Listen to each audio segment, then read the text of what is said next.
নির্বাচনে জামায়াতকে সহায়তা করবে অন্তর্বর্তীকালীন সরকার প্রধান প্রফেসর ইউনূস।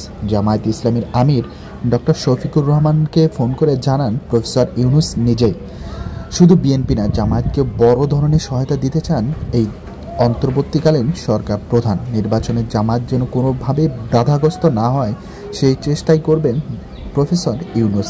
নির্বাচন কিভাবে সুষ্ঠু হয় সেটাই যেন চালিয়ে যাচ্ছেন প্রফেসর ইউনূস।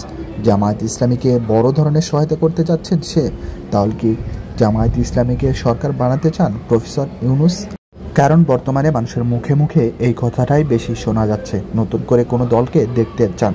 সেক্ষেত্রে জামায়াত ইসলামীকেই অন্তর্বর্তীকালীন সরকার প্রধান বেশি গুরুত্ব দিচ্ছে বলে মনে করেন অনেকে।